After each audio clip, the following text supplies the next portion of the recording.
லாபத்தில் யாரும் பங்கு தர மாட்டாங்க. அப்போ அந்த லாபத்தில் நீங்கள் பங்கு கேட்கும்போது என்ன நடக்கும்?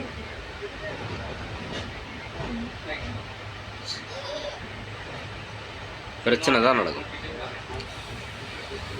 சாதிய ரீதியாகவோ நீங்கள் மத ரீதியாகவோ நீங்கள் மொழி ரீதியாகவோ நீங்கள் ஒன்றா ஒரு குடும்பமாக இருந்தாலும் அந்த குடும்பத்துக்குள்ள நீங்கள் உங்களுடைய லாபத்தை உங்களுடைய உரிமையை நீங்கள் கேட்கும்போது அதை கொடுக்க மாட்டாங்க.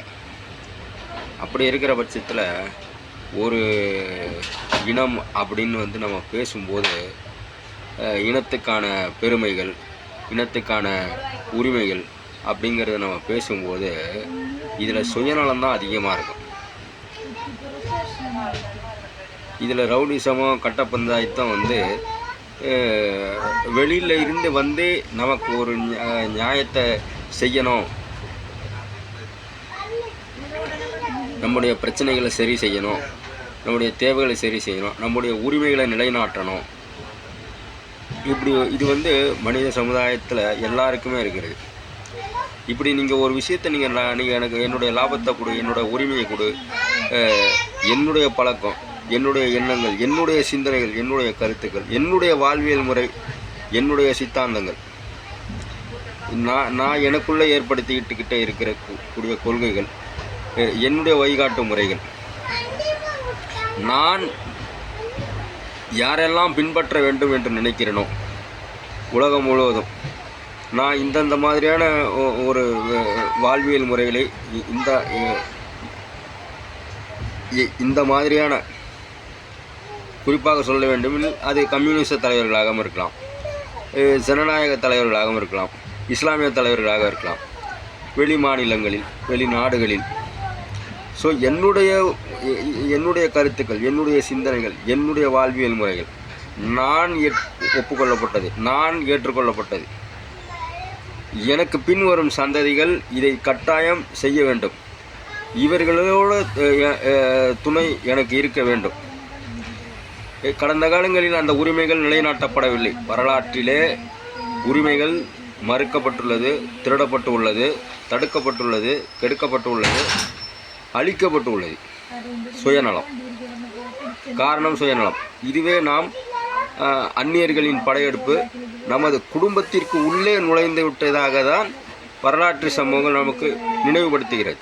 ஒரு நிறுவனத்தில் நான் லாபத்தை கேட்கிறேன், ஒரு குடும்பத்தில் நான் உரிமையை கேட்கிறேன். எனது குடும்பத்தில் உள்ள உரிமைகள் எனக்கு மறுக்கப்படும் போது, எனது குடும்பத்தில் இருக்கின்ற நீதிகள், நேர்மைகள், தர்மங்கள் அது எனக்கு மறுக்கப்படுகின்ற போது நான் பல ஆயிரம் கிலோமீட்டர்களை கடந்து நான் ஒரு நீதி அரசரை, ஒரு கூட்டாளியை நான் என்னோட வாழ்வியல் முறைக்காக நான் பகிர்ந்து கொள்கிறேன்.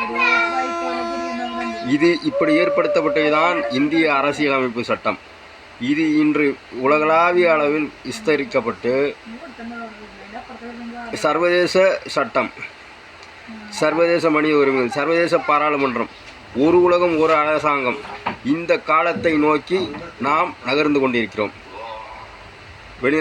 வெளிநாட்டு பயணம், வெளிநாட்டு உரிமை, வெளிநாட்டு விசா, நுகர்வு கலாச்சாரம் என்பது எனது தலைமுறைக்கு தடுக்கப்பட்டுள்ளது.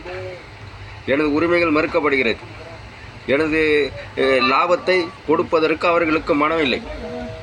இதை நாம் அன்று கிழக்கு இந்திய கம்பெனியோடு சேர்ந்து செய்திருந்தோம். இன்று எதிர்காலங்களில் இன்று நாம் சீனர்களிடமோ இல்லது இஸ்லாமிய நாடுகளிடமோ எனது குடும்பம், எனது கிராமம், எனது குடும்பத்தில், எனது கிராமத்தில், எனது லாபத்தில், எனது உரிமையில் நான் பங்கு தருகிறேன். எனது அதிகாரத்தில், எனது அன்பில், எனது நட்பில், அத்தனை விஷயங்களும் வரலாற்றிலே மறைக்கப்பட்டது, கெடுக்கப்பட்டது, அழிக்கப்பட்டது, ஒழிக்கப்பட்டது. சர்வாதிகாரித்தனம், சுயநலம் இதுதான் தலை தூக்கி உள்ளதே தவிர இந்த மன்னராட்சியின் ரவுடிசங்கள் தான் நேற்றும் இன்றும் நாளையும் தொடரும். இதை தடுத்து நிறுத்தப்படவே நாம் இந்திய அரசியலமைப்பு சட்டம், ஆங்கில மொழி சட்டத்தை நாம் பின்பற்றி கொண்டிருக்கிறோம். தொடரும். இந்த புத்தகத்தின் குறிப்புகள் இந்த காப்பிரைட் குறிப்புகள் முழுவதும் முற்றிலும் எனக்கும் எனது தலைமுறைக்கும் எனது சந்ததியினருக்கும் நான் யாரை வாரிசுதாரராக ஜாமீன்தாரராக வரலாற்றின் எனது அடையாளமாக குறிப்பிடுகிறேனோ எனது பெருமைகளை அழிக்கும் முயற்சியில் ஈடுபட்டவர்களே நான் ஒரு பங்கும் தரப்படாது.